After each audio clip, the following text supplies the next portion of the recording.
হাজারো বৃদ্ধ মানুষের সেজদা যদি এক পাল্লায় রাখা হয়, আর একজন যুবকের সেজদা যদি এক পাল্লায় রাখা হয়, ওই যুবকের সেজদার পাল্লা ভারী হয়ে যায়। নবীজি বলেন লা ওয়ারআ কাল কাফি আও কামা ক্বালা নবী আলাইহিস সালাম। রাসূল বলেন যেই বয়সে গুনাহ করার ক্ষমতা আছে, গুনাহ করার সুযোগও আছে, এরপর আল্লাহর ভয়ে যেই যুবক গুনাহ করে না, রাতের অন্ধকারে বন্ধুদের সাথে চুরি করার সুযোগ ছিল, গান শোনার সুযোগ ছিল, যাত্রার প্যান্ডেল করার সুযোগ ছিল, বেয়াদবি করার সুযোগ ছিল, জিনা করার সুযোগ ছিল, গাঞ্জা খাওয়ার সুযোগ ছিল, নেশা করার সুযোগ ছিল, এরপরে যেই যুবক আল্লাহর ভয়ে করে না, আল্লাহর ভয়ে গুনাহ থেকে বিরত থাকে, রাসূল বলেন ওই যুবক যৌবনে আল্লাহর ওলির দফতরে নাম উঠায় নেয়। আওয়াজ দেয়া কও না সুবহানাল্লাহ। তোমরা জানো না, তোমরা তার হয়তো চিনো না, যেই যুবককে যৌবনে মসজিদে পাওয়া যায়, যেই যুবককে যৌবনে টুপিওয়ালা দাড়িওয়ালা দেখা যায়, যেই যুবক যৌবনে রমজান মাসে রোজা রাখে, বাপ মারে খুশি রেখে চলে, এলাকার মুরব্বীদেরকে সম্মান করে, উলামায়ে কেরামকে তাজিম করে, ওই যুবক তোমরা কেউ না জানলো রাসূল বলেন আল্লাহ জানেন, তার নাম হলো অলির খাতায়। আওয়াজ দেখো না সুবহানাল্লাহ।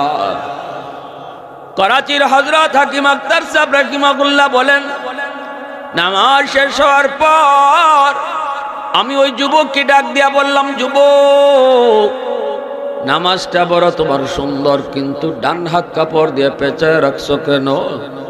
যুবক বলতেছে, হুজুর আমার ডান হাতটা ফইচা যাইতেছে, এত দুর্গন্ধ, কাপড় দিয়ে যদি পেঁচায় না রাখি মসজিদের ভিতরে কেউ টিকতে পারবে না, এজন্য হাতটা আমি কাপড় দিয়ে পেঁচায় রাখি। এইবার আল্লাহর ওলি বলেন, কেন তুমি কি ডাক্তার দেখাও না? কয় হুজুর সব ডাক্তার দেখানো শেষ, অ্যান্টিবায়োটিক হাই অ্যান্টিবায়োটিক সব ওষুধ দিছে, ওষুধ খাওয়ার পরও আমার রোগ ভালো হয় না, রোগ ভালো হয় না। আল্লাহর ওলি বলেন, যুবকরি ও যুবক অন্য ডাক্তার দেখাও। যুবক চোখের পানি চাইরা কয়, হুজুর কোনো ডাক্তারে লাভ হবে না, কারণ আমার রোগ ডাক্তারে ধরতেও পারে না, কিন্তু আমি আমার রোগ ধরে ফেলেছি। আমার রোগ হলো আসমানে, চিকিৎসা চলছে জমিনে। আগুন লাগছে শেরপুর, যদি দেয় ফানি ফরিদপুর, আগুন যেমন কোনোদিন নিববে না। আমার রোগ তো জমিনে না, রোগ হইল আসমানে। আল্লাহু আকবার। এই কইয়াই যুবক কান্দের, কই হুজুর আমি আমার মার গর্ভে একমাত্র সন্তান, আমার মা আমাকে কষ্ট করে লেখাপড়া করাইছেন, জন্মের কিছুদিন পরেই বাবা মারা গেলেন, এরপরে মাকে নেওয়ার জন্য আমার নানা আসছে, নানি আসছে, মামা আসছে, মামি আসছে, কিন্তু আমার মা যায় নেই। মাই কইছে আমি আমার স্বামীর বাড়িতে জীবন যৌবন কাটায় দেব, আল্লাহ আমার মানিক দিয়েছে, আমি আমার মানিককে নিয়ে এই বাড়িতে জীবন কাটাবো। সুবহানাল্লাহ। বিয়া একবারই হয়েছে গো বাবা, আমি আর বিয়ে বসবো না। আমার মা আমাকে নিয়ে আমার বাবার বাড়িতে থেকে গেল, মানুষের বাড়িতে কামকাজ করে করে মা বাবা নানা নানি মামা মামির কাছ থেকে সাহায্য সহযোগিতা এনে আমার লেখাপড়া করাইতো। আমি প্রাইমারি শেষ করলাম, হাই স্কুলে গেলাম, কলেজে গেলাম, ভার্সিটিতে পড়লাম। এরপরে আমি ভার্সিটিতে যাওয়ার পরেই একটা সুন্দরী মেয়ের খপ্পরে পইরা, ধনীর দুলালি একটা মেয়ের খপ্পরে পইরা আমি তারে বিয়ে করে ফেললাম। বাড়িতে ওঠানো মাত্রই মায় কইতেছে, বাজান রে, ধনীর মেয়ে গরিবের বাড়িতে শোভা পায় না, ধনীর মেয়ে গরিবের বাড়িতে সুখ হয় না। বাজান আমি তো গরিবের মা, আমাকে তোর বউ তো ঠিক মতো মা কইয়া ডাকতো না। আমি কইলাম, মা তুমি টেনশন করো না গো মা, সব আমি কইছি। কিন্তু হুজুর বেশ কিছুদিন পর আমার মা যা ভয় করেছিল তাই হয়েছে। আমার সুন্দরী বউ পয়সাওয়ালার মেয়ে আমার গরিব মাকে মা কইয়া ডাকে না, আম্মা কইয়া ডাকে না। অফিস থেকে আসলে পরে আমার কানে মার বিরুদ্ধে হাজারো নালিশ দেয়, মার বিরুদ্ধে হাজারো নালিশ দেয়। আমি তো মহব্বত করে ভালোবেসে তারে বিয়ে করেছি, এজন্য তার প্রতি আমার দুর্বলতা ছিল। মার রুমে ডুইকা মারে আমি বকাবকি শুরু করলাম। মায় কই বাজান আমারে বকিস না, আমি তোর বউর সাথে কোনো কথাই কই না, আমি ভয় পাই, আমি কোনো কথা কই না রে বাজান। কিন্তু আমি মার কথা বিশ্বাস করি না হুজুর। বকাবকি করে করে আমি মার গায়ে হাত উঠায় ফেলছি। নাউজুবিল্লাহ, জোরে খাও, আর একটু জোরে খাও না নাউজুবিল্লাহ। এ যুবক আরো জোরে নাউজুবিল্লাহ। কত বড় কুলাঙ্গার সন্তান, মার গায়ে হাত উঠায়, মারে বকা দেয়, বাবারে বকা দেয়। এই সন্তান হলো কুলাঙ্গার সন্তান। মার গায়ে হাত উঠানি মাত্রই মা কয় মালিক তুমি তো দেখছো যে হাতটা আমি চুমায়া চুমায়া বড় করছি, সেই হাতে আজকে আমারে মারলো, বউয়ের কথায় আমারে মারলো। আল্লাহ তোমার দরবারে আমি বদদুয়া দেই, এই হাত তুমি ফসায়া দিও। নাউজুবিল্লাহ, জোরকন যে হাত দিয়ে আমারে মারছে এই হাত তুমি ফসায়া দিও গো। আর আমার জানাজা যেন এই ফুয়ায় পড়তে না পারে। যুবক বলতেছে হুজুর, সাথে সাথে আমি টের পেয়েছি আমার পায়ের জমিনটা কাইপা উঠছি। তখনই আমি বুঝে গেছি মার বদদুয়া কবুল হয়ে গেছে। আর বাপ মার দোয়া আর বদদুয়া দুটোটা যে কবুল হয়, এই কথাটা দুনিয়ার কোনো সাধারণ মানুষে কয় নেই। আমার আপনার নবী কইছেন, নবীও কোত্থেকে নিজের থেকে না আল্লাহর থেকে তিনি পাইয়াই কইছেন। ঠিক কিনা জোরে কও, আর একটু জোরে কও ঠিক কিনা। والليل में जुल्फ मोहम्मद का तरन्नुम, والليل में जुल्फ मोहम्मद का तरन्नुम, والشمس में रुखसार अहमद का तरन्नुम, والفجر में सुबह रिसालत की बशारत, والعصر में दौर नबूवत की बशारत, हर फूल में रूए मदीना के तबस्सुम, शाखों की लचक में बेक़दा का तकल्लुम, यासीन से मौला ने कभी उनको पुकारा, यासीन से मौला ने कभी उनको पुकारा, हामीम कभी और कभी तासीन इशारा, ये रमज़ है कुछ आशिक माशूक के माबैन, समझाए जिनके खल्क़ में एक सरवर कौनैन, समझाए जिनके खल्क़ में एक सरवर कौनैन। मुसलमानेर आवाज़ कहो अल्लाहु আকবার। এইবার যুবক বলতেছে হুজুর, বেশ কিছুদিন পর অফিস থেকে খবর পেলাম মায় মারা গেছে। জানাজা পড়ার জন্য আমি শহর থেকে গ্রামে যাব, কিন্তু ওই দিন রাস্তাঘাটে এত সমস্যা হয়েছে গো, অন্য কোনো দিনে তো ঝামেলা হয় না, এত সমস্যা হয় না। গ্রামে পৌঁছতে পৌঁছতে আমার সন্ধ্যা হয়ে গেল। এলাকার মানুষজন আমার অপেক্ষা করে করে জানাজা পড়ে ফেললো। আমি যখন ভিতরে যায় ঢুকছি, মানুষেরা কান্দে, বাজান রে তোর জন্য অনেকক্ষণ অপেক্ষা করেছি। মানুষের আর ধৈর্য ধরে না। তখন আমি কান্দি আর কই বাজান তোমাদের কোনো দোষ না, আমার রোগ হলো আসমানে। আমি মামলা রাখছি, মামলা বয়ে রাখছি, আমার বিরুদ্ধে মামলা হলো আসমানে। অতএব আমি বুঝে গেছি কেন আমি জানাজা পড়তে পারি নাই। আমার মার একটা বদ্ধ কবুল হয়ে গেছে, আর একটা বদ্ধ হলো তুই যেই হাত দিয়া ভরে মারছো, এই হাত যেন পচা যায়। অল্প দিনের ভিতরেই আমি দেখতে পেলাম আমার ওই হাত, যেই হাত দিয়ে আমারে মারছি, এই ডান হাতটার মধ্যে একটা ফোড়া দেখা দিছে। ফোড়া, এই ফোড়া থেকে পচন শুরু হয়েছে, দুর্গন্ধ বের হয়। ডাক্তারের কাছে গেলাম, অ্যান্টিবায়োটিক দেয়, কোনো লাভ হয় না। হাই অ্যান্টিবায়োটিক দেয়, কোনো লাভ হয় না। ডাক্তাররা কয় আমরা তো বুঝি না কেন তোমার এটা ভালো হয় না, এর উপরে তো কোনো ঔষধ হতে পারে না। দিন দিন শুধু ফসা উপরের দিকে উঠতেছে, আমার পুরা হাতটা ফসা লয়ে যাইতেছে।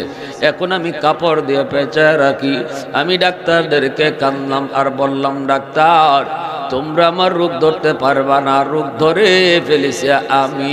আমার রোগ তো জমিনে না, অতএব জমিনের ডাক্তারে চিকিৎসা করলেও কোনোদিন ভালো হবে না। আমার রোগ চলে গেছে আসমানে। আল্লাহ পাক বলেন, ফেরেশতারা তাহলে তোমরা সাক্ষী থাকো, আমার যে সকল বান্দারা জান্নাত দেখলো না, জাহান্নামও দেখলো না, এরপরও আমি আল্লাহর কাছে জান্নাত চাই, জাহান্নাম থেকে বাঁচতে চাই, তোমরা ফেরেশতারা সাক্ষী থাকো, আমি আমার এই সকল বান্দাদের জন্য জান্নাতের ফয়সালা দিয়ে দিছি। আল্লাহু আকবার, জোরে কও।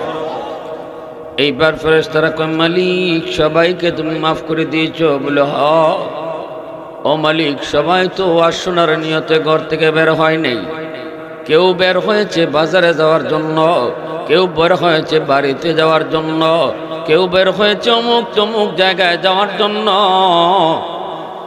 আল্লাহ সে মাহফিলের আওয়াজ শুই না একটু বইছে, তুমি কি তারও মাফ করে দিয়েছো? আল্লাহ বলে, হুমুল জালিসু লা ইয়াশকা জালিসুহুম, এটা এমন এক বরকতি মজলিস, এই মজলিসে যেই বসবে আমি তারই মাফ করে দিব। আওয়াজ দেয়া কও না সুবহানাল্লাহ। আল্লাহর কোরআনের আলোচনার খাতিরে এই মাঠটা আজকে অনেক দামি আল্লাহর কাছে। আগামীকাল যদি এই জায়গায় বসে বসে সারা রাত আপনি কাটাইয়া দেন, তাও গুনাহ মাফের ঘোষণা নাই, কিন্তু আজকে মাহফিলের উসিলায় এই জায়গাটা আল্লাহর কাছে এত দামি, যে বইল তার জন্যই মাফের ঘোষণা। আওয়াজ দিয়ে কোন সুবহানাল্লাহ। প্রশংসা করব কার? আরো জোরে কই কার? আলহামদুলিমান কদ্দারা খাইরান ওয়া খাবালা, আলহামদুলিমান কদ্দারা খাইরান ওয়া খাবালা, ওয়া শুকরু লিমান সাওয়ারা হুসনান ওয়া জামালা, ফরদুন সামাদুন আন সিফাতিন খালকি বারিউন, রব্বুন আযালিয়ুন খালাকাল খালকা কামালা, লা জিদ্দা ওয়ালা নিদ্দা ওয়ালা হাদ্দা লিমাওলা,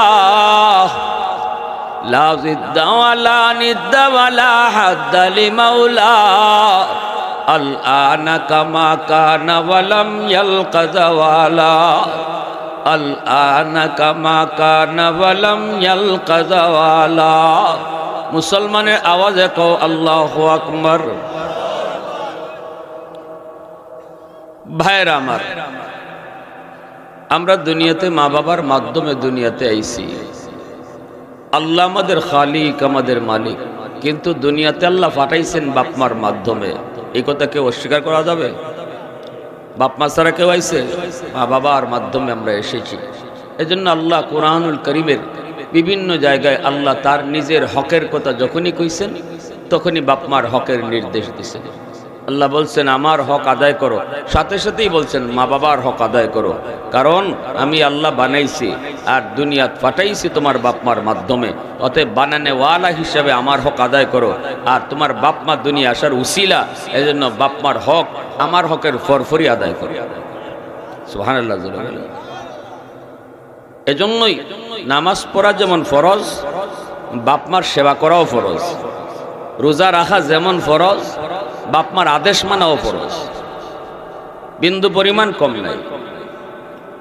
এই দুনিয়াতে মা বাবারে খুশি রেখা বহু মানুষ আল্লাহর ওলি হইছে। বাপমার দোয়া পাইয়া বহুজন আল্লাহর ওলির দফতরে নাম লেখাইছে।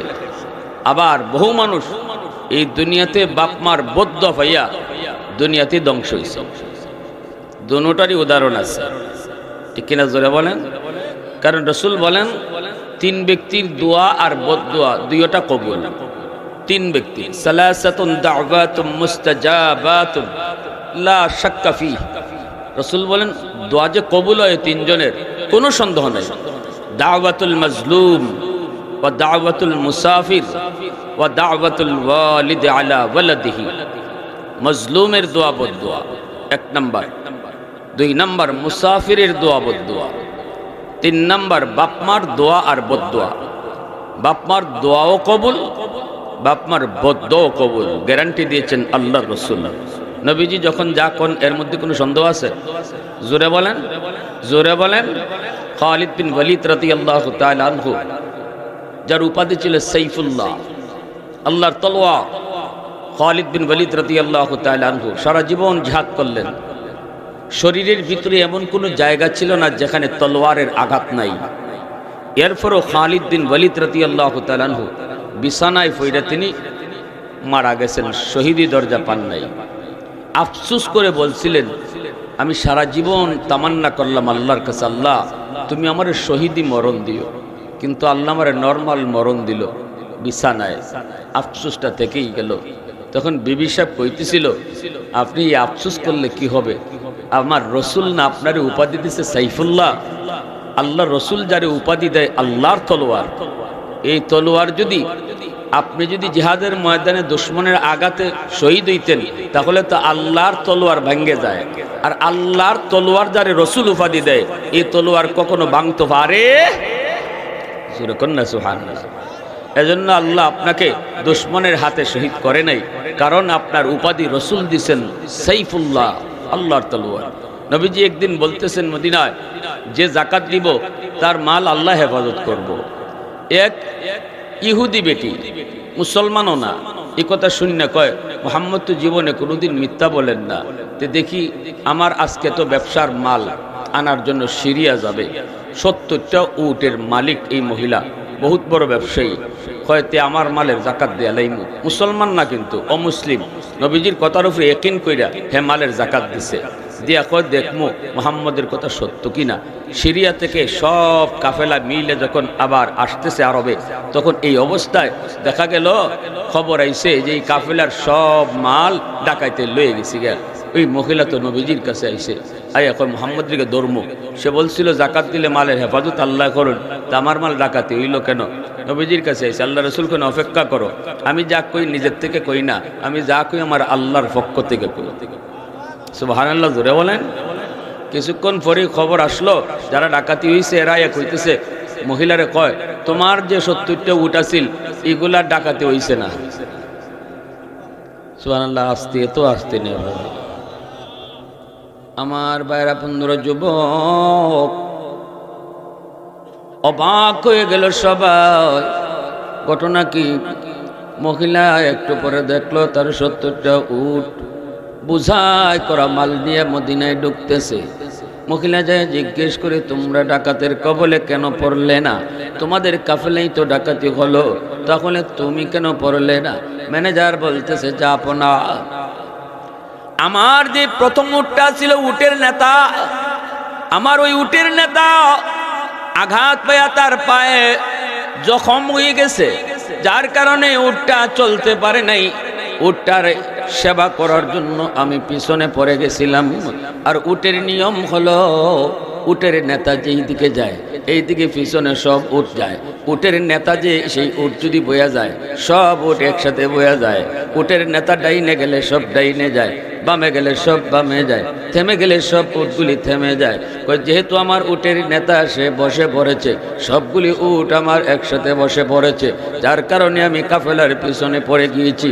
এরপরে সুস্থ হওয়ার পর যখন কাফেলা নিয়ে রওনা দিলাম, আমি আইসে দেখি আমাদের কাফেলার মানুষগুলি সবাই কাঁদতেছে। কিরে ভাই কি হলো? কয় সব মাল ডাকাতে নিয়ে গেছে।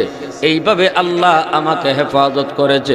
মহিলার সাথে সাথে কয়, মুহাম্মদ এতদিন পর্যন্ত শুধু তোমাকে আল্লাহ বিন জেনেছি, রাসূল জানি নাই। আজকে আমি আর দেরি করতে চাই না, এই মুহূর্তে আমারে কালেমা পড়ে মুসলমান বানায় দাও। মুসলমানের আওয়াজে কও না সুবহানাল্লাহ, আরো জোরে সুবহানাল্লাহ। আমার আপনার নবীর কথার মধ্যে বিন্দু পরিমাণ কোনো সন্দেহ নাই। এজন্য রসুল বলেন, যেই সন্তান বাপ মার দোয়া নেয়, এই দোয়াটাও আল্লাহর দরবারে সরাসরি কবুল। বাপ মার বদ্ধ যদি নেয়, বদ্ধ কিন্তু আল্লাহর দরবারে সরাসরি কবুল। ভাইরা বন্ধুরা, মা বাবার দোয়া কবুলের গ্যারান্টি দিয়েছেন আল্লাহর নবী। ভাইরে, দুনিয়ার আর কারো দোয়ার গ্যারান্টি কিন্তু রসুলে দেন নাই। শ্বশুর শাশুড়ি দোয়া করলে দোয়া কবুল কোনো গ্যারান্টি আল্লাহ রসুল দেন নাই। ইমাম সাহেব দোয়া করলে দোয়া কবুল গ্যারান্টি দেন নাই। পীর সাহেব দোয়া করলে দোয়া কবুল গ্যারান্টি দেন নাই। আব্দুল কাদের জিলানী, মঈনুদ্দিন চিশতির দোয়া কবুল এমন কোনো গ্যারান্টিও দেওয়া হয় নাই, কিন্তু গ্যারান্টি দেওয়া হয়েছে বাপ মার দোয়া কবুল। আরেকটু জোরে কও না সুবহানাল্লাহ। এইবার তুমি কার দোয়া বাদ দিয়া কার দোয়া লওয়ার জন্য দৌড়াও? কার দোয়া বাদ দিয়া কার দোয়া নেওয়ার জন্য তুমি দৌড়াও? ফিরে তুমি গরু খাওয়াইবা না ফিরের দরবারে আত্মি দিবা, সেটা তোমার বিষয়তে অসুবিধা নাই। তবে মারে খালি কমলা খাওয়াইয়া যাও, কারণ এই মার হাতের দোয়া সরাসরি আল্লাহর দরবারে কবুল। ভাইরে জন্য বলি, মনে রাখবা তোমার বড় ফির হলো তোমার বড়, তোমার মা তোমার বাবা, ঠিক কিনা জোরে কও। তাদেরকে খুশি রাখো, তাদেরকে খুশি রাখা তুমি চলো। এমন কোন আচরণ কইরো না যে আচরণে মা কলিজায় ব্যথা পায়, বাবা কলিজায় ব্যথা পায়। বদ্ধ যদি অন্তর থেকে দেয় তাহলে আল্লাহর দরবারে সরাসরি কবুল হয়ে যায়। ভাই একটা খেয়াল করে শোনো, একটা বাস্তব ঘটনা শুধু কই শোনো।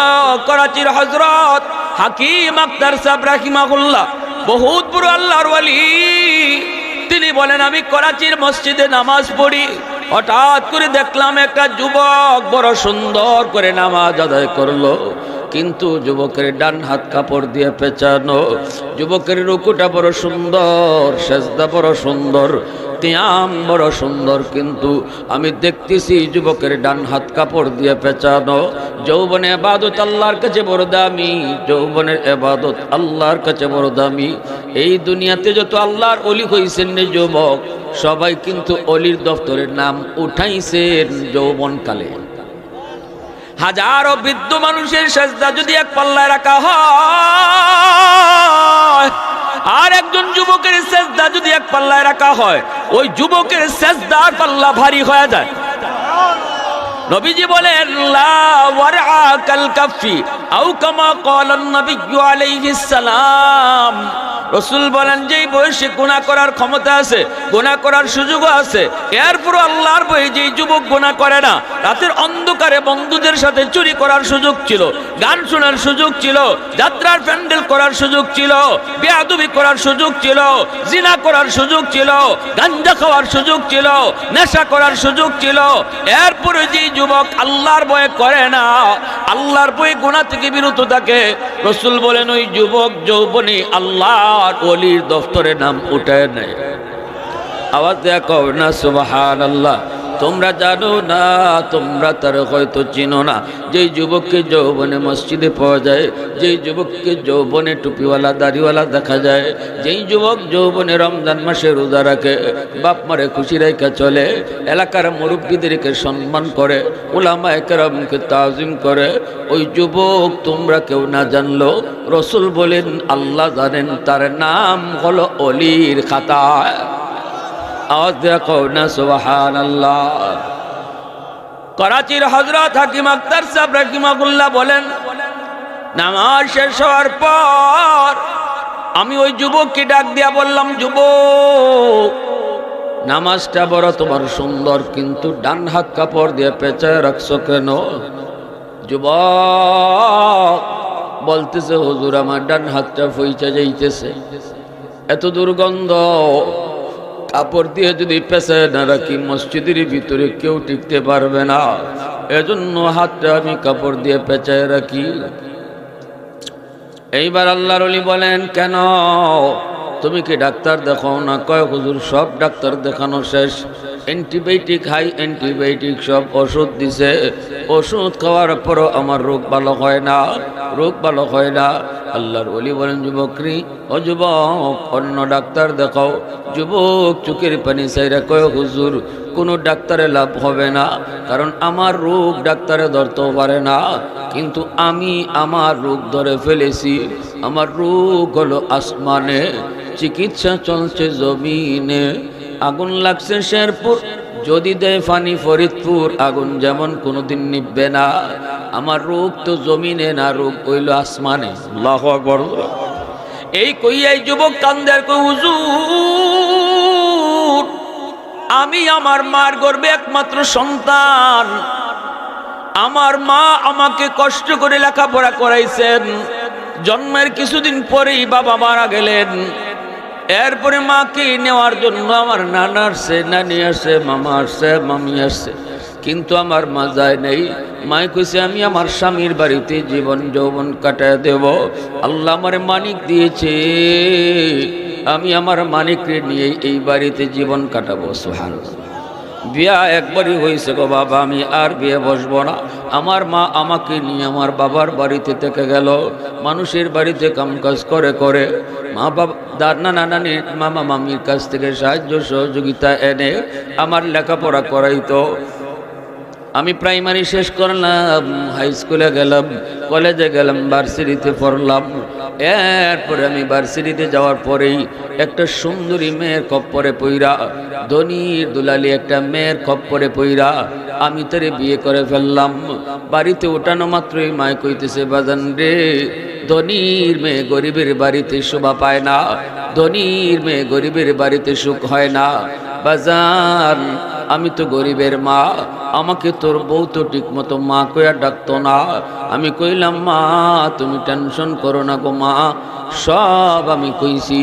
কিন্তু হুজুর, বেশ কিছুদিন পর আমার মা যা ভয় করেছিল তাই হয়েছে।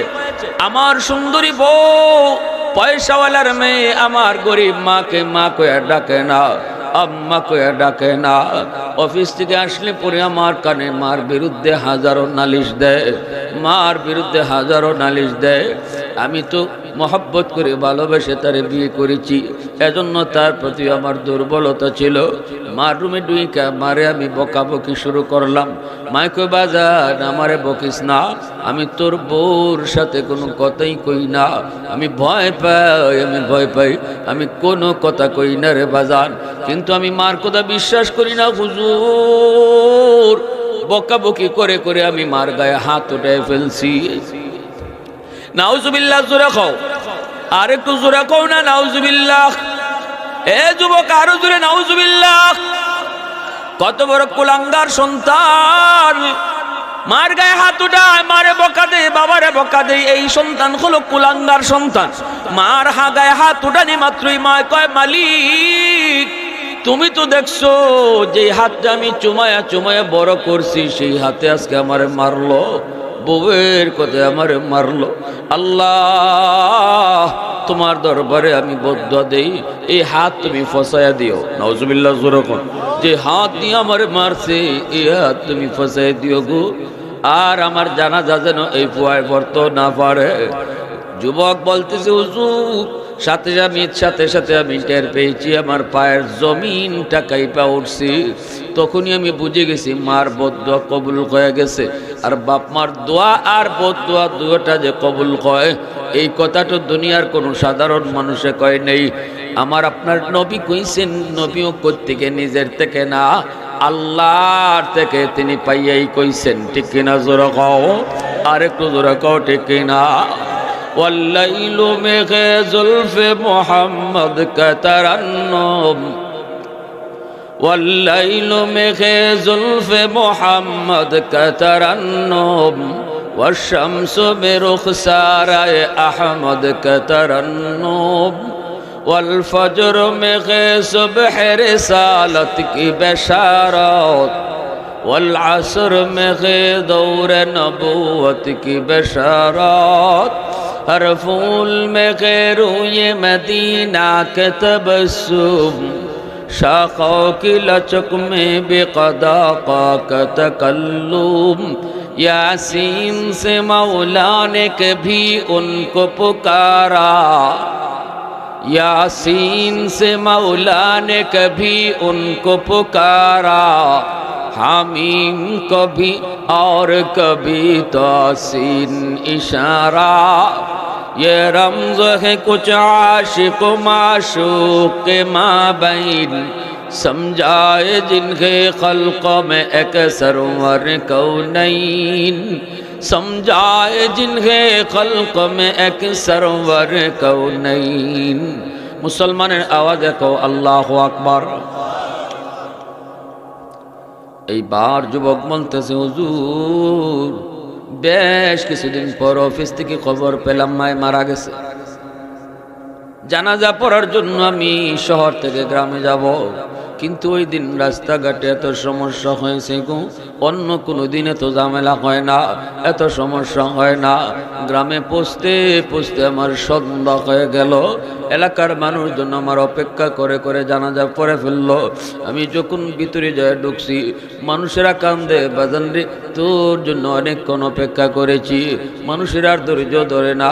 তখন আমি কান্দি আর কই, বাজান তোমাদের কোনো দোষ না, আমার রোগ হলো আসমানে, আমি মামলা রাখছি, মামলা বয়ে রাখছি, আমার বিরুদ্ধে মামলা হলো আসমানে। অতএব আমি বুঝে গেছি কেন আমি জানাজা পড়তে পারি নাই। আমার মার একটা বদ্ধ কবুল হয়ে গেছে, আরেকটা বদ্ধ হলো তুই যেই হাত দিয়ে আমারে মারছো, এই হাত যেন পচা যায়। অল্প দিনের ভিতরেই আমি দেখতে পেলাম আমার ওই হাত, যেই হাত দিয়ে আমারে মারছি, এই ডান হাতটার মধ্যে একটা ফোড়া দেখা দিছে। ফোড়া, এই ফোড়া থেকে পচন শুরু হয়েছে, দুর্গন্ধ বের হয়। ডাক্তারের কাছে গেলাম, অ্যান্টিবায়োটিক দেয়, কোনো লাভ হয় না, হাই অ্যান্টিবায়োটিক দেয়, কোনো লাভ হয় না। ডাক্তাররা কয় আমরা তো বুঝি না কেন তোমার এটা ভালো হয় না, এর উপরে তো কোনো ঔষধ হতে পারে না। দিন দিন শুধু ফসা উপরের দিকে উঠতেছে, আমার পুরা হাতটা ফসা লয়ে যাইতেছে। এখন আমি কাপড় দিয়ে পেঁচায় রাখি। আমি ডাক্তারদেরকে কাঁদলাম আর বললাম, ডাক্তার তোমরা আমার রোগ ধরতে পারবা না, রোগ ধরে ফেলেছে আমি, আমার রোগ তো জমিনে না, অতএব জমিনের ডাক্তারে চিকিৎসা করলেও কোনোদিন ভালো হবে না, আমার রোগ চলে গেছে আসমানে। হুজুর, সুন্দরী বউ, যার মায়া যার ভালোবাসার প্রেমে পড়ে আমি মাকে মারলাম, ওই মার গায়ে হাত উঠাইলাম, যেই মা আমাকে মানুষের বাড়িতে কাম করে করে পড়ালেখা করায়, আত্মীয় স্বজনের কাছ থেকে ঋণ এনে এনে আমাকে লেখাপড়া করাইলো, ওই মায়ের গায়ে হাত উঠাইছি যে বউয়ের কারণে এই বউটাও আমাকে ফলায়া বাপের বাড়ি চলে গেছে, দুর্গন্ধে সে টিকতে পারে না। এলাকার মানুষের আমাকে এলাকায় থাকতে দিল না, এলাকা থেকে তারা বের করে দিল। আমি এখন রাস্তায় রাস্তায় ঘুরি, নাই আমার চাকরি, নাই আমার কিছু, সবাই আমার দূর দূর দূর দূর করে। আমি শুধু এখন রাস্তাঘাটে ঘুরি আর মসজিদে, আল্লাহর ঘর মসজিদে তাকি আর কান্দি, কাপড় দিয়ে পেঁচায় রাখি, আল্লাহ নিয়ে আমারে মাফ করবো। এই কইয়া যুবক কাঁদতে কাঁদতে মাটিতে গড়াগড়ি শুরু করে দিছে। এইবার আল্লাহর বলি, তিনিও চোখ দিয়ে পানি জড়ায় কান্দেন, পানি জড়ে জড়ে কান্দেন। এর যুবক একটু খেয়াল করে শোনো, একটু মন দিয়ে কথাটা শোনো। প্রত্যেকে আমরা এখানে যারা বসা, অনেকেরই মা দুনিয়াতে জীবিত, অনেকেরই বাবা দুনিয়াতে জীবিত। কার সাথে তুমি চোখ লাল করে কথা কইতেছো, কারে তুমি ধমক দিয়া কথা কইতেছো, যেখানে আল্লাহ পাক রব্বুল আলামিন নিজে কয়, ইম্মা ইয়াবলুগান্না ইনদাকাল কিবারা আহাদুহুমা আও কিলাহুমা ফালা তাকুল লাহুমা উফ ওয়ালা তানহারহুমা وقل لهما قولا كريما واخفض لهما جناح الذل من الرحمة وقل رب ارحمهما كما ربياني صغيرا। আল্লাহ যেখানে ডাক দেয়া কয় দুনিয়ার সন্তানের দল, আমি আল্লাহ আদেশ করতেছি সাবধান, বাপ মার সাথে ধমক দিয়া তুই কথা কইবি না, চোখ লাল করে কথা কইবি না, কিরিবিরি খায় তুই কথা কইস না। কারণ মার কলিজায় যদি ব্যথা লাগে, আমি আল্লাহর কুদরতি কলিজায় ব্যথা লাগে। বাবার কলিজায় যদি ব্যথা পায়, আমি আল্লাহর কুদরতি কলিজায় ব্যথা লাগে। বাইরে যুবক, বাপ মারে খুশি করতে লক্ষ টাকা খরচ করা লাগে না, বাপ মারে খুশি করার জন্য বল মাছ খাওয়াইতেও লাগে না। মুখ বইরা বইরা তুমি আম্মা কয়া ডাক দিও, দেখবা বাবা তোমার উপরে খুশি। মুখ বইরা আম্মা কয়া তুমি আব্বা কয়া ডাক দাও, মা বাবা তোমার উপরে খুশি। আল্লাহ কয়ে বন্ধু তুমি জানায় দাও, রেদার রাব্বি ফি রেদাল ওয়ালিদাইন ওয়া সাখাতুর রাব্বি ফি সাখাতিল ওয়ালিদাইন। যেই সন্তানের উপরে তার বাপ মা রাজি, আমি আল্লাহ তার উপরে রাজি। যেই সন্তানের উপরে তার বাপ মা নারাজ, আমি আল্লাহ তার উপরে নারাজ, আমি আল্লাহ তার উপরে নারাজ, আল্লাহ তার উপরে নারাজ।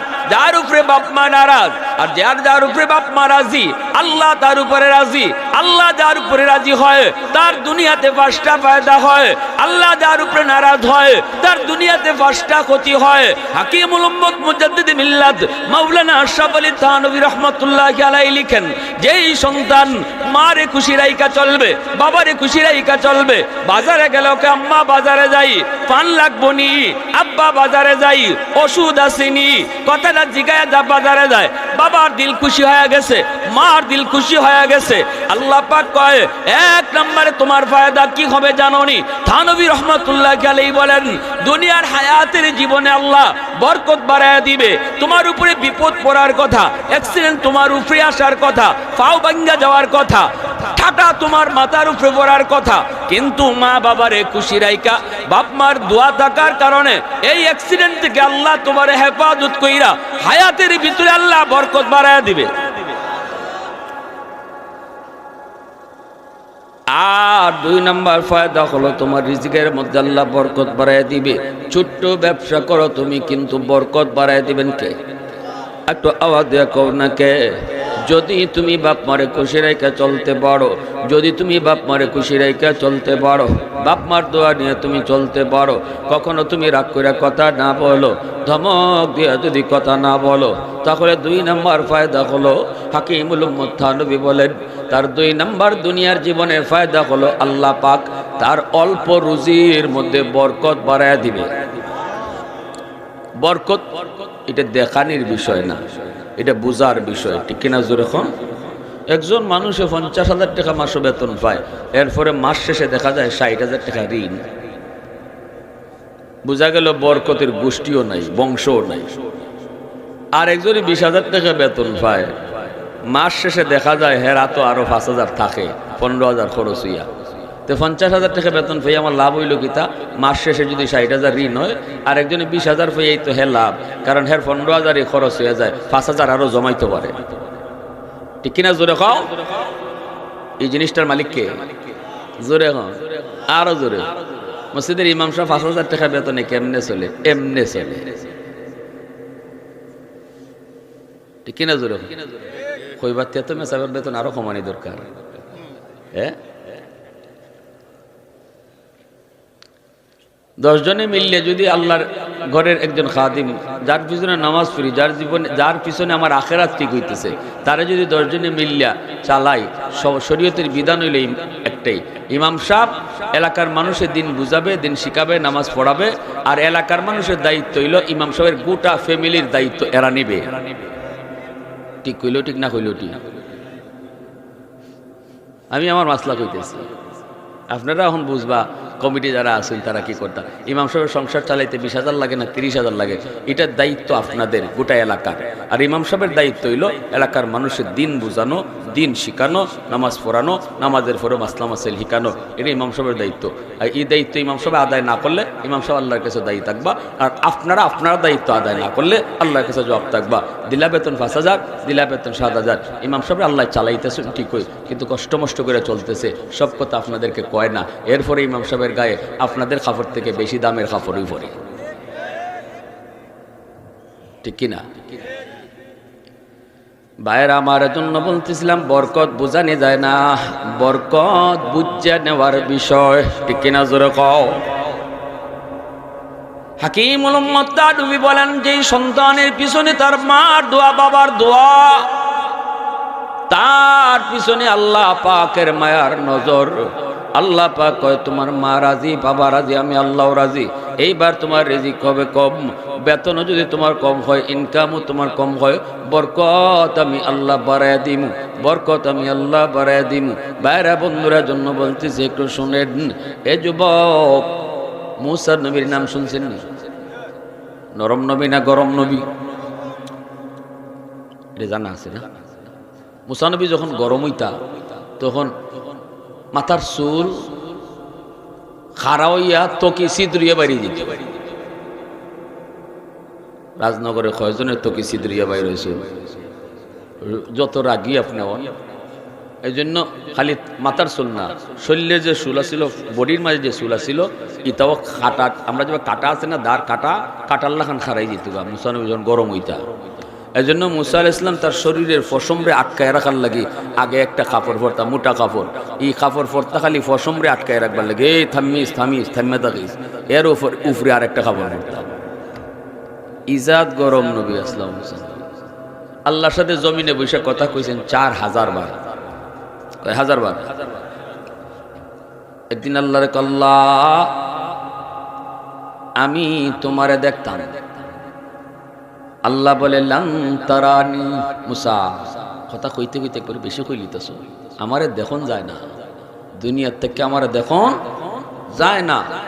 দুনিয়ার মানুষের চোখে আমি পাওয়ার দেই নেই, এই লোড দেই নেই যে আমারে দেখে সহ্য করতে পারে। তবে জান্নাতে গেলে জান্নাতীদের চোখে আমি আল্লাহ অতিরিক্ত লোড দিয়ে দেব। জান্নাতীদের চোখে আল্লাহ অতিরিক্ত লোড দিয়ে দেবেন। মেমোরির মধ্যে আমাদের মেমোরিতে যতটুকু ক্যাপাসিটি আছে এর বেশি যদি আপনি লোড নিতে চান, দিতে চান, মেমোরি নিবনি হাতে না বা। এই যুগে আইয়া কইলাম, এই যুগে যে যুগে মেমোরি চলে, মেমোরির যুগে বুঝবাই খুব বালা। যে যুগে মেমোরি আসিল না এই যুগে বোঝানি কষ্ট, এই যুগে তো বোঝানি একবারে সোজা। তোমার মেমোরিতে যদ্দূর লোড নেওয়ার ক্ষমতা আছে এর বাইরে দিলে নিতে পারে। ঠিক তেমনি আমাদের চোখে আল্লাহ নির্দিষ্ট একটা লোড দিয়ে দিছে, এই লোড দিয়ে আল্লাহকে দেখার মতো সহ্য করা যাবে না। কিন্তু জান্নাতে গেলে পরে আল্লাহ এক্সট্রা পাওয়ার জান্নাতীদের চোখে দিয়ে দিল, যে পাওয়ারের কারণে জান্নাতীর আল্লাহরে দেখে হজম করতে পারবে। মুসা নবীর আল্লাহ বলে মুসা আমাকে দেখা যায় না। মুসা নবী না আমি দেখতাম। আল্লাহ কোন দেখা যায় না। মুসা নবী বারবার শুধু আল্লাহ আমি দেখতাম, আবারও কয় দেখা যায় না, কয় আমি দেখতাম। আল্লাহ পাক কয় তাহলে এলাকা ছাড়ো, তুর পাহাড়ে আসো, তুর পাহাড়ে আসো। মুসা নবী তুর পাহাড়ে আল্লাহর সাথে কথা বলতেন। এইবার আল্লাহ কয় আমারে দেখতে হলো তুর পাহাড়ে আসো। তুর পাহাড়ে মুসা নবী রওনা দিয়েছে। এর আগেই আল্লাহ পাক ফেরেশতাদেরকে তুর পাহাড়ে পাঠাইয়া দিছে। ফেরেশতারা এসে তুর পাহাড়ে এলান করে দিল, এই তুর পাহাড়ের ভিতরে যত প্রাণী আছো তোমরা কিছু সময়ের জন্য তুর পাহাড় ছেড়ে চলে যাও। মুসা নবী আল্লাহর কাছে আবদার করে বসছে, আল্লাহকে দেখতে চায়। আল্লাহ পাক রব্বুল আলামিন এই তুর পাহাড়ে আল্লাহ তারে দেখা দিবে। গোটা তুর পাহাড় আগুনে জ্বলবে যেন তোমাদের কোনো ক্ষতি না হয়। এজন্য আল্লাহ পাকের নির্দেশ, তোমরা তুর পাহাড় ছেড়ে চলে যাও। সাপের কাতারে সাপ, বিচ্ছুর কাতারে বিচ্ছু, বাঘের কাতারে বাঘ, শিয়ালের কাতারে শিয়াল, পিঁপড়ার কাতারে পিঁপড়া, তারা লাইন ধরে ধরে তুর পাহাড় ছেড়ে চলে যাইতেছে। মুসা নবী আয়া দেখেন ফেরেশতারা পুরা এলাকায় একবার করে রাখছে, ব্যারিকেড দিয়ে রাখছে, আর প্রাণীগুলি তারা তোর পাহাড় ছেড়ে চলে যাইতেছে। মুসা নবী কয় ভাই ফেরেশতারা শোনো, ঘটনা কি বুঝি নেই, এরা কই যায়, এরা কই যায়। ফেরেশতারা কয় গন্ডগোল ঘটাইছেন আপনি, বেড়া লাগাইছেন আপনি, এরা এখন কোন এরা কই যায়। আল্লাহ যে বারবার কইতেছে আমার দেখা যায় না, দেখা যায় না, দেখতাম দেখতাম, এখন দেখেন। মুসা নবী কয় ভাই কি হয়েছে একটু কোন না, আমি তো বুঝতেছি না ঘটনা। কয় আল্লাহ দেখা দিব আর তুর পাহাড় আগুনে জ্বলব। এজন্য আল্লাহ কইছে আপনার কারণে যেন অন্য কোনো প্রাণীর ক্ষতি না হয়, এজন্য আল্লাহ আদেশ দিছে সবরে কইতাম এলাকা ছাড়ো। ওই এজন্য সাপের কাতারে সাপ, বাঘের কাতারে বাঘ, পিঁপড়ার কাতারে পিঁপড়া, হেয়ালের কাতারে হেয়াল, সব তুর পাহাড় ছাড়তেছে। মুসা নবী কয় আল্লাহ ভুলে গেছি গা, মাফ করো। ফেরেশতা কয় আর লাভ নাই, যেটা ওইবার হয়ে গেছি গা, ওর খালি ওয়েট এন্ড সি, অপেক্ষা করো আর দেখো। যা গটাইবার গটাই লিছো, বারবার যা আল্লাহ কইছিল হয় না, এখন আল্লাহ লিখি লিছে যাও ওইবার। এখন খালি আপনি দেখেন মুসা নবী দেখে একটু পরে আল্লাহ 70,000 নূরের পর্দা থেকে একটা পর্দা খালি সরাইছে, গোটা তুর পাহাড় আগুনে জ্বলতেছে। আল্লাহর সাথে সাথে আগুনটা কয় সাবধান, পাহাড় জ্বলাবি কিন্তু আমার মুসার পশম যেন না জ্বলে। আমার মুসা আমার কাছে আবেগের বশীভূত হইয়া মহব্বতে আমি আল্লাহর কাছে আবদার করি লাইছে তো লাইছে, আমার মুসার জন্য ক্ষতি না হয়, কারণ এটা আমার নবীবে, আমার পয়গম্বর। সুবহানাল্লাহ জোরে খাও। মুসা নবী একদিন আল্লাহকে বলতেছে মালিক জান্নাতে আমার বন্ধু কে হবে? আল্লাহ পাক কয় তোমার বন্ধু হবে একজন বাজারের কসাই, অমুক নামের মূসা নবী বলতেছে, মালিক আমি এত বড় পয়গম্বর, আর আমার বন্ধু বুঝি হবে বাজারের একজন কসাই, গোশত বিক্রি করে, সে হবে জান্নাতে আমার বন্ধু। কোন আমলের কারণে এত মর্যাদা সে লাভ করলো একটু জানতে বড় মন চায়। আল্লাহ বলেন, মূসা আমি বলবো না, তুমি যা খুঁজা বাইর করো এমন কোন আমল তার রয়েছে যে আমলের কারণে সে জান্নাতে তোমার বন্ধু। মূসা নবী তিনি বের হলেন, লোকটারে পেয়ে গেলেন, পরিচয় দিলেন না তিনি যে মূসা পয়গম্বর। পরিচয় না দিয়া বলতেছেন, ভাই তোমার নাম কয় অমুক। ভাইরে আমি একজন মুসাফির, আজ রাত আমি তোমার বাড়িতে থাকতে চাই, আমার সুযোগ দিবানি। উদ্দেশ্য হলো মূসা নবী রাতের বেলা সে কি নেক আমল করে সেটা তিনি একটু দেখবেন। কারণ গভীর রাতে হয়তো সে আল্লাহর কাছে কান্দে, হয়তো আল্লাহর কাছে এমন কোনো ইবাদত করে, পাকপাকালি মানব দানব সবাই যখন ঘুমায় পড়ে তখন আল্লাহ প্রেমিকারা তারা ঘুম থেকে জেগে উঠে, ঠিক কিনা? যেরকম দুনিয়ার সব যখন ঘুমের সাগরে বিভোর, তখন আল্লাহর আশিক যারা তারা ঘুম থেকে উঠে যায়, তখন আল্লাহর সাথে তাদের কানাকানি হয়। সুবহানাল্লাহ। যেরকম আল্লাহর সাথে তাদের বাতচিত হয়, কথা হয়। মূসা নবী তিনি বুঝতে পারলেন মনে হয় গভীর রাতের কোনো আমল, কিন্তু তিনি দেখেন লোকটায় বাড়িতে যাওয়ার পরই সে নিজের ঘরে ঢুকলো না। যেই রুমটাতে তার বুড়া মা ঘুমায় ওই রুমের মধ্যে যায় ঢুকলো, ঢুকে মারে সে চুমা দিল, মার কপালে চুমা দিয়া মাকে কুলে উঠাইল, উঠাইয়া হাতের মধ্যে যে খাবার আসিল এই খাবারটা তুলে তুলে মারে খাওয়াইতেছি। শিশু বাচ্চারে মায়ে যেভাবে খাওয়ায় শিশুকালে, এইভাবেই তার মারও সে তুলে তুলে খাওয়াইতেছে। অথচ পাশের রুম থেকে তার বাচ্চারা কান্না করে করে বাবার পায়ে চলে এসেছে, বাবার ফাও দূরে কইতেছে, আব্বা একটু খানা দাও, সারাদিনই কিছু খাই নাই, তোমার অপেক্ষায় গো আব্বু, আমাদেরকে খানা দাও, আর সহ্য হয় না যন্ত্রণা। তখনও বাবা সন্তানকে খানা দেয় না, সন্তানের কপালে চুমা দেয়, পানিটা মুইসা কয়, বাবা একটু সবর, আগে তোমাদের দাদুরে খানা খাওয়ায় নেই, আগে দাদুরে খানা খাওয়াই, এরপরে তোমাদেরকে নিয়ে আব্বু খাবো, তোমার আম্মুরে লইয়া খাবো। এই দৃশ্যটা মূসা নবী তিনি দেখতেছেন। এবার তিনি মূসা নবী ডাক দিয়া কয়, ভাইরে বাচ্চাগুলা কার? কয় বাচ্চাগুলা আমার। এই মহিলাকে কয়, ইনি আমার জন্মদাতা মা। এ ভাই, মাকে তুমি আগে খাওয়াও, বাচ্চারে তুমি পরে খাওয়াও। কয় হ। কতদিন যাবত তুমি এই আমলটা করো? কয় 40 বছর যাবত মারে আগে খাওয়াই, এরপরে আমরা নিজে খাই। আরো আস্তে এখন সুবহানাল্লাহ, আরো আস্তে সুবহানাল্লাহ। মূসা নবী আবার বুঝে গেলেন মালিক মনে হয় আমি আমল পাইয়া গেছি। আল্লাহু আকবার, জোরে কও। এইবার মূসা নবী দেখেন তার মা সন্তানের হাতে খানা খাইতেছে, আর টুট নারায়া নারায়া, বুড়া মানুষ, টুট নারায়া নারায়া কি যেন দোয়া করে। মূসা নবী এবার তারে জিজ্ঞেস করেন, ভাইরে তোমার মা কি দোয়া করে? শুনলাম না, বুঝলাম না। কয় মায় সব সময় দুইটা দোয়া করে, দুইটা। একটা দোয়া করে, আল্লাহ আমার সন্তানরে তুমি দুনিয়াতে রিজিকের অভাব দিও না, আল্লাহ আমার সন্তানরে তুমি রুজির মধ্যে বরকত বাড়ায় দিও। আমি ছোট্ট ব্যবসা করি, আল্লাহ পাক আমার অনেক বরকত দেয়, আমার জীবনে কোনো অভাব নেই, আমার কাছে কেউ কোনো পাওনা দাওনা নাই, আমি সুন্দর সুখে শান্তিতে বউ বাচ্চা নিয়ে আসি, কোনো অভাব নাই, আমার অল্প রুজির মধ্যে বরকত আল্লাহ বাড়ায় দিছে। মার দোয়াটা আমি দুনিয়াতে নগদ পাইলিছি। আরেকটা দোয়া করে মায়, কিন্তু এই দোয়াটা কেমনে কবুল হবে বুঝে আসে না। আরেকটা দোয়া করে মায়, দুইটার ভিতরে একটা হলো দুনিয়া, আরেকটা হলো আখেরাতে। আরেকটা দোয়া করে মায় আখেরাতের জন্য। মা কয়, আল্লাহ আমার সন্তানরে তুমি আখেরাতে মূসা নবীর বন্ধু বানায় দিও। ভাইরে এটা কেমনে মায় দোয়া করে আমার বুঝে আসে না। কেমনে মায় দোয়াটা করে, আখেরাতে আমি মূসা নবীর বন্ধু কেমনে হইমু? এত বড় পয়গম্বর আল্লাহর মূসা নবী, ইনার বন্ধু আমি কেমনে হই? সাধারণ একজন ব্যবসায়ী, আমার বুঝে আসে না এই দোয়াটা কেমনে কবুল হইব। মার প্রথম দোয়াটা তো কবুল হয়ে গেছে, আমি পেয়ে গেছি, কিন্তু দ্বিতীয়টা কেমনে কবুল হবে আমার বুঝে আসে না। এই কথা বলা মাত্রই মুসা নবী নিজের পরিচয় দিয়ে দিলেন। আল্লাহু আকবার। মুসা নবী টান দেখো, ভাই বুকে, আমার বুকে আয়, আয় আমার বুকে আয়।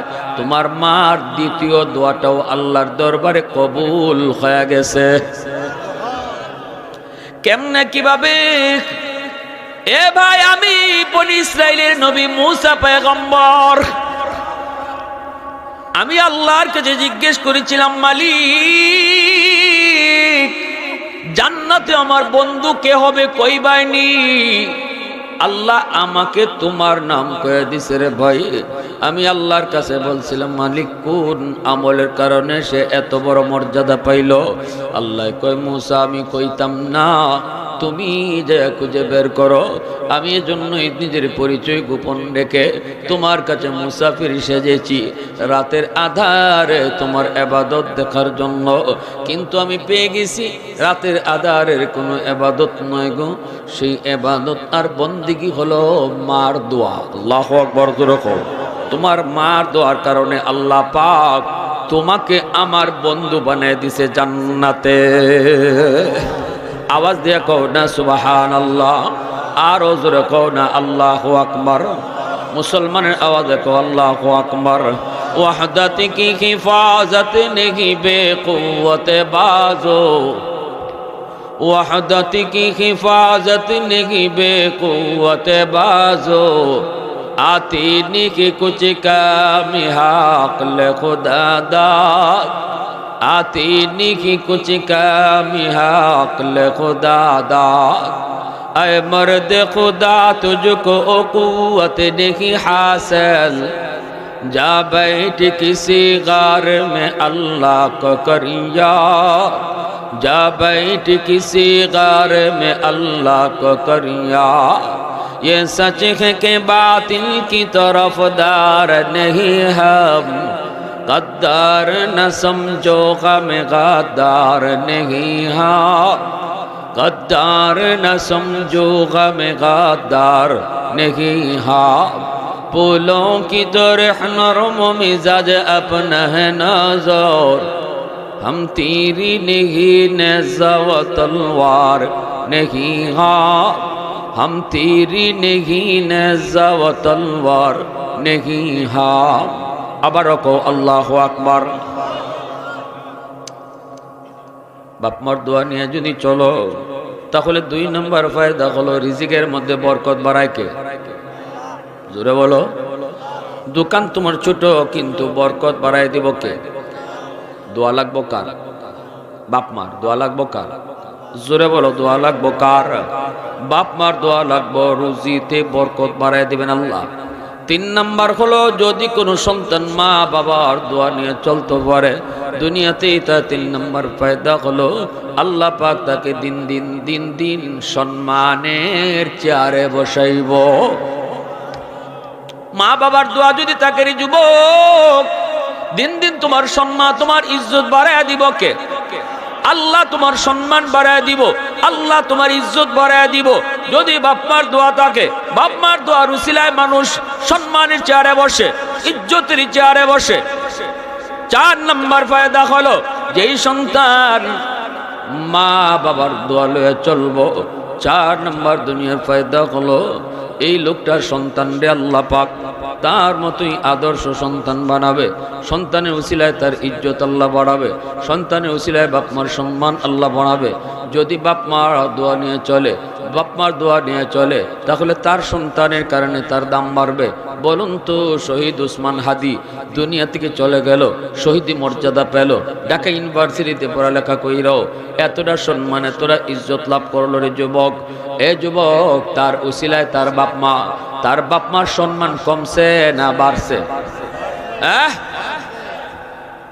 ফয়সলের কারণে বাপমা কলঙ্কিত হইছে, খুনি ফয়সল।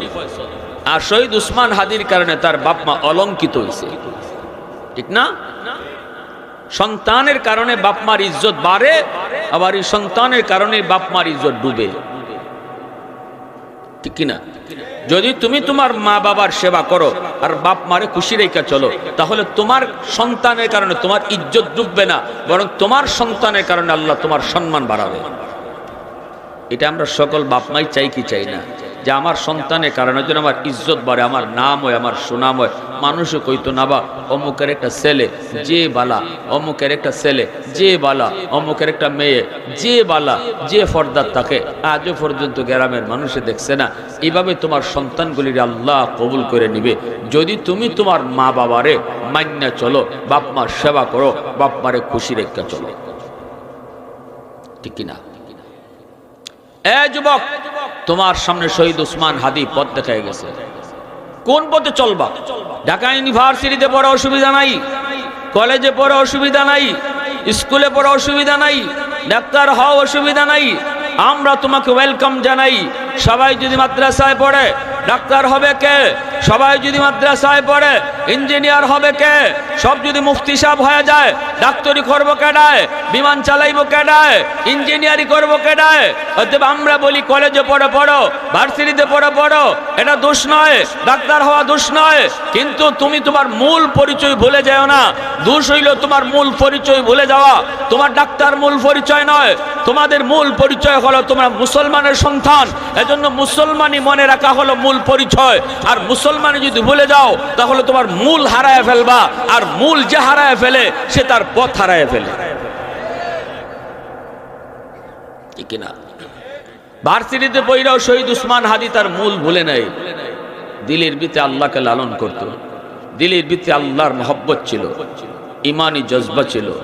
আজান হলে সে নামাজ ভুলতো না, বলতো দোস্ত চলো মসজিদের মিনার থেকে মালিক ডাকতেছে, কদমে সেজদা দিয়ে আসি। এইভাবে বন্ধুদেরকে নিয়ে নামাজে যেত। এমন একটা ছেলে ভার্সিটিতে পড়লে সে ইসলামের সৈনিক হবে, কোরআনের সৈনিক হবে, রসুলের সৈনিক হবে। আল্লাহ তারে এমন কবুল করা করছে, এমন পছন্দ আল্লাহ করছে, এমন মায়া করছে, সারা দেশের মানুষের কলিজায় তার মায়া মহব্বত ঢুকাই দিছে। সারা দেশ কাঁদছে, এখনো কাঁদতেছে তার কবরের পাশে মানুষ। একটা ভার্সিটিতে পড়ে একটা ছেলে যদি এইভাবে আল্লাহরে খুশি রাখতে পারলো আর মানুষের দিল জয় করতে পারলো, তুমি কেন পারবা না? তোমারে তো আমি কই না আমার মতো ওয়াজ করো, তোমারে তো কই না মাদ্রাসায় ভর্তি হও, মুফতি সাহেব হও, হাফিজ সাহেব হও। হাফিজ হওয়া ফরজ না, মুফতি সাহেব হওয়া ফরজ না, কিন্তু মুসলমানই দইরা রাখা ফরজ। ঠিক কিনা? জোরে খাও, মুসলমানই দইরা রাখতে হবে। বাজারে ব্যবসা দেও ভেও, দোকানদারি করো, আজান হলে দোকানের শাটার বন্ধ করে মসজিদে যাও। এটা তোমার মূল পরিচয়। মূল ধরে রাখো সব ঠিক, আর মূল যে হারায় তার সব হারায়। এজন্য আমার বাইরা বন্ধুরা, হাকিমুল উম্মত মুজাদ্দিদে মিল্লাত মাওলানা শাহ আলী থানভী রাহমাতুল্লাহি আলাইহি বলেন, যেই সন্তান মা বাবার দোয়া নিয়ে চলবো, বাপ মারে খুশি রাইখা চলবো, বাপ মার সাথে বেয়াদবি করতো না, মনে রেখো কোনোদিনও বাপ মা সন্তানের অমঙ্গল চায় না। তোমার মা তোমার বাবা যদি তোমারে কোনো কাজে বাধা দেয়, বুঝবা এই বাধার মধ্যেই তোমার মঙ্গল। কিন্তু তুমি আমি বুঝি না, মনে করি আমার মা খালি আমার সাথে মাতে, বাবা খালি আমার সাথে লাগে, এমনটা মনে করো। মনে রাখো একদিন কিন্তু ফস্তানি লাগবো, যেদিন তুমি নিজে বাবা হইবা। আজ বুঝবা না রে যুবক, কার সাথে তুমি চলো, তার সাথে চললে পরে তুমি ইয়াবা করুইবা, এর সাথে চললে পরে তুমি গাঞ্জা করুইবা, এর সাথে চললে পরে তুমি বেনামাজি হইবা, এর সাথে চললে পরে তুমি মদ করুইবা। এটা তুমি বুঝতেছো না, কিন্তু বুঝতেছো তোমার মা, বুঝতেছো তোমার বাবা। এজন্য তোমারে বাধা দেয়, বাবা ওর সাথে চলিস না, ওর সাথে যাইস না। আজ তুমি মার বাধা মানলা না, বাবার বাধাটা তুমি মানলা না, কিন্তু একদিন চোখের পানির বদলে রক্ত ঝরাইবা, কোনো লাভ হবে? একদিন পস্তাইবার, কইবা আমার আম্মা তো ঠিকই কইছিল। জীবন তোমার ধ্বংস হয়ে যাবে। এজন্য বাপ মার সিদ্ধান্ত সবসময় মাথা পেতে মেনে নিও, মা বাবার কথাটা তুমি সবসময় মাথা পেতে মেনে নিও। লেখাপড়ার মধ্যে আল্লাহ বরকত বাড়ায় দিব। বিদেশে যাইতে চাও, সব ঘাট আল্লাহ আসান করে দিব, সবগুলি ঘাট আল্লাহ আসান করে দিব। কাগজে তোমার অয়না ফেস লাগি গেছে, মার দোয়া লও, বাবার দোয়া লও, সবগুলি ঘাট আসান করে দিবে কে? জোরে কও না কে? এজন্য আমি বলি কি, এই যে এখানে লাইট লাগাইছে, এই লাইট জ্বলবে না, যদি পাওয়ার হাউস থেকে লাইন ওকে না করো, লাইন ওকে করলে বাতি জ্বলবে, আর নইলে খালি বাতি লাগাইলি তো না। তোমার আমার জিন্দিগিতে আল্লাহ বাতি লাগাইয়া দিছে, জ্বালাইয়া দিছে না। আর জ্বালানোর জন্য আল্লাহ বলছে তোমার জীবনের পাওয়ার হাউস তোমার মা, তোমার বাবা, এলাকার মুরব্বীরা, উলামায়ে কেরাম, এই 3 জায়গা থেকে তুমি লাইন ওকে রাখো, বেয়াদবি করো না, কোনো জায়গায় লাইন কাটা রাখো না। বাপ মা থেকে তোমার লাইন কাটা রাখো না, লাইন ওকে রাখো। জিন্দিগির বাতি লাগাই দিছি আমি, জ্বালাই দিছি না। যখন লাইন তুমি ওকে করবা, বাতি জ্বালাই দিব আমি আল্লাহ।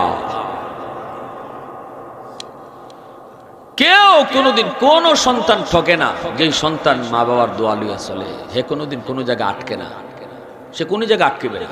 যেমন রসুলের হাদিস বলতেছি, বিশ্বাস করো, যে সন্তান বাপ মার সবসময় দোয়া নিয়ে চলে, সে কোথাও আটকে না।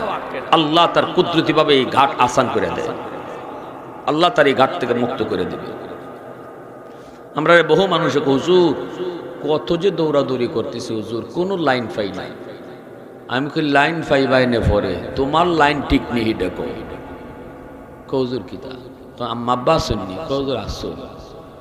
আমি কইলাম বাপ মার সেবা সেবা করনি, খোঁজ খবর রাখনি। কয় আমার সাথে থাকুন না, বাইর লগে থাকুন। কার লগে থাকুন? বইনের লগে থাকুন। আমি কইলাম ওই কেন ওই লাইন কাটা, দৌড়তা পারবাই কাগজ লইয়া, শস্য ফুল দেখবাই চৌকে। আগে ওই জায়গার লাইন ঠিক করো, বাতি আল্লাহ জ্বালাই দিব। ঠিক কিনা জোরে খ, মূল ঠিক করো। গাছের গুড়া কাটতে খালি উফরিতে পানি ডালে লাভ হইবে না। কাগজে খাম হয় না, কাগজ দিয়ে ঘুরতে চলনের কোনো বাবুই হয় না। হুজুরের কাছ থেকে খালি পানি ফোরানলে লাভ হইবে না। এদিকে মার মনে ব্যথা দিয়ে রাখছো, বাবার মনে ব্যথা, বাবার কলজে আঘাত, বাবার কলজে আঘাত। মেসাবের কাছে গিয়ে খালি পানি ফোরা, মেসাবের কাছে গিয়ে খালি পানি ফোরার তাবিজ ফোরা। মেসাবেও তাবিজ আর পানি দিতে দিতে ওরান হয়ে গেছে। পরে মেসাবের দোষ নাই রে, আগের মেসাব নাই। কিতা নাই? নাই রে, আগের মেসাব নাই। কিতা নাই? আরে আর কইও না, কয়বার যে পানি আনলাম, খামই হয় না। আর আগের মেসাব বলতে পানি দিলে ডাইরেক্ট অ্যাকশন।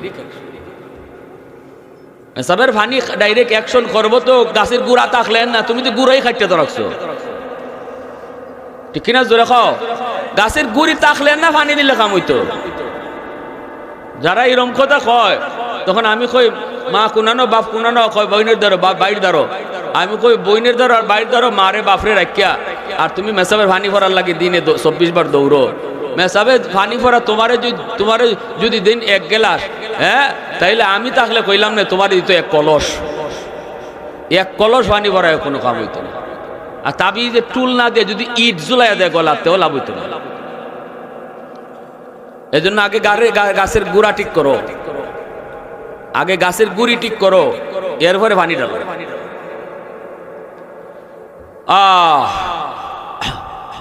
কষ্ট পাইতেছে বলে মাতে না বা, কষ্ট পাইতেছ? কথাগুলো যদিও কেউ উফরে লাগে, তাও এটা উফরে নিয়ে না। আমি কোনো কেউ টার্গেট করে কইতেছি না, কইতেছি যদি আমার মধ্যে এই রোগ থাকে তাইলে সংশোধন হইতাম। আলিমুল আমার খাম হইল রোগ ধরাই দেওয়া। এখন ওষুধ আপনি খাইবা কি খাইবা না, এটা আপনার ইচ্ছা। আমরা রোগ কয়ে দিলেছি আপনি অ্যান্টিবায়োটিক লাগবে, আরেকজন লোক তোমার হাই অ্যান্টিবায়োটিক লাগবে। এখন আপনি অ্যান্টিবায়োটিক নিবা না হাই অ্যান্টিবায়োটিক নিবা না, নিতাওই না, এটা আপনার। আলিমুল আমার কাম এটা না জোরে আপনারা যাইতে ওষুধ খাওয়ানি, ঠিক না? আলিমুল আমার কাম হইলে ওষুধ খাইয়ে দেওয়া। জজ সাহেবের পক্ষ থেকে উকিলে পাঠাইছে, যা অমুকে গিয়ে আমার সাথে দেখা করতো। উকিলের কাম হইল এর বাড়িতে নোটিশ লাগাই দেওয়া, তোমার জজ সাহেবের তলব করছে। উকিলের কাম এই বেটারে দইরে নিয়ে জজ সাহেবের সামনে হাজির করা না। এখন তুমি জজ সাহেবের কাছে গেলেও পারো, না গেলেও পারো, তোমার ইচ্ছা। উকিলের কাম উকিলে করছে। আমরা আলিমুল আমার কাম হইল জানাই দেওয়া সমাজের রোগটা কিতে আছে, কে রোগের চিকিৎসা করব, আর কে ওষুধ খাইব, কে ওষুধ খাইতো না, এটা যার যার, এটা সে জানে। আর জানেন কে? আল্লাহ জানেন। হেদায়েতের মালিক কে? জোরে বলেন কে?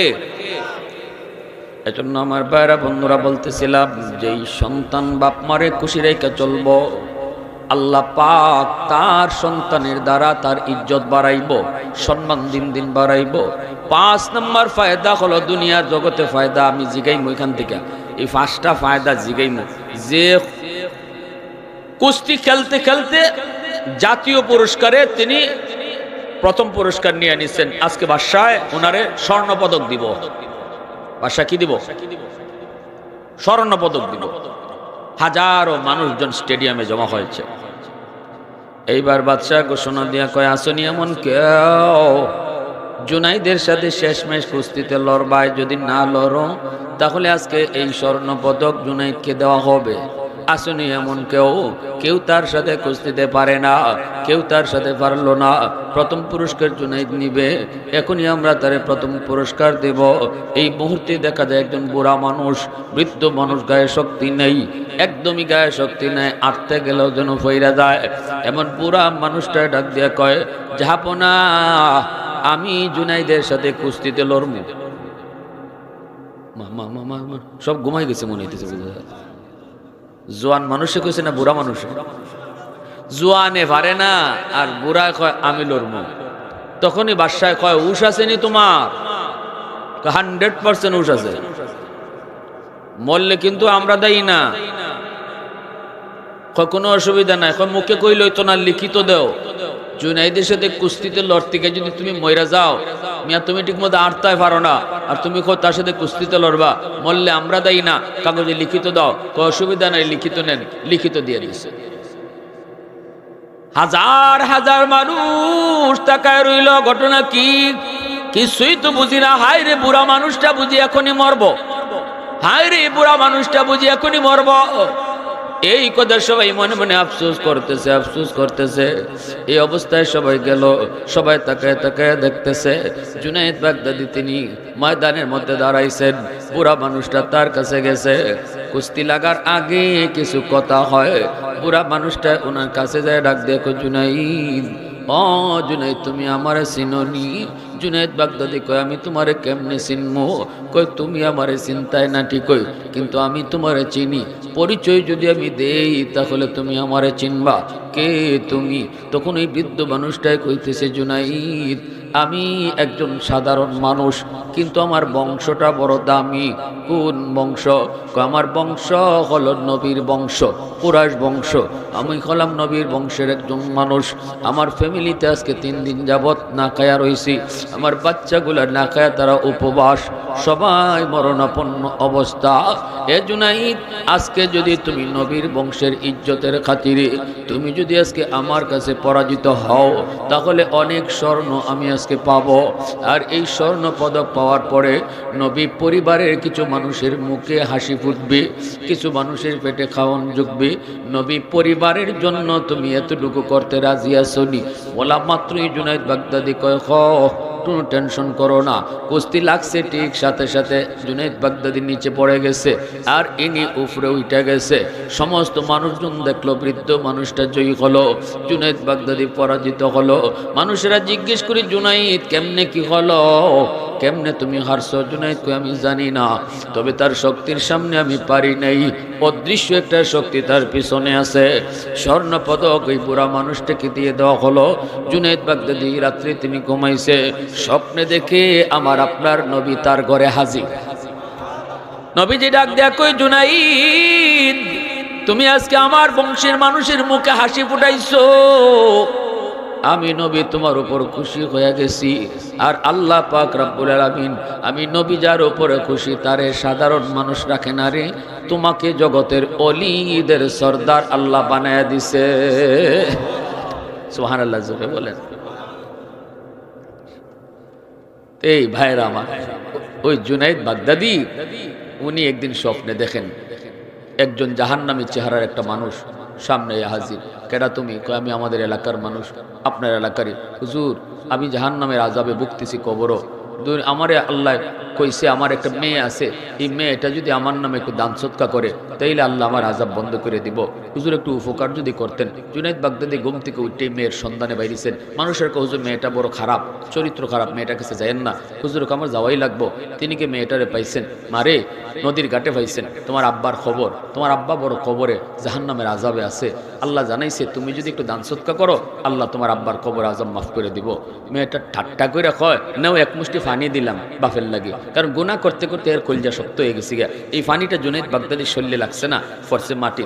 ইনি চলে গেছে আফসোস করে করে, রাতের ঘুমাইছেন, দেখেন এই মানুষটা জান্নাতি চেহারার আবার সামনে হাজির। জুনাইদ কই, ভাই আপনার চেহারা বদলিল কি কইরা, আপনার মেয়ে তো দান করছে না। হুজুর দান না করলো, ওই এক মুষ্টি পানি দিয়ে দিচ্ছে আপনার দিকে, এই পানিটা যে মাটিতে পড়ছে এখানে একটা ফুকা, একটা ফুক দীর্ঘদিন ধরে পানির তৃষ্ণায় ছটফট করতেছে, ওই ফুকের মুখের মাঝে পানিটা পড়ছে আর ফুকের জানটা রক্ষা হয়েছে। ফুকে কয়, আল্লাহ যার উসিলায় পানি পাই আমার জান রক্ষা হয়েছে, তুমি তারা মাফ করে দাও। সাথে সাথে আল্লাহ আমার মাফ করে দিলাইছে।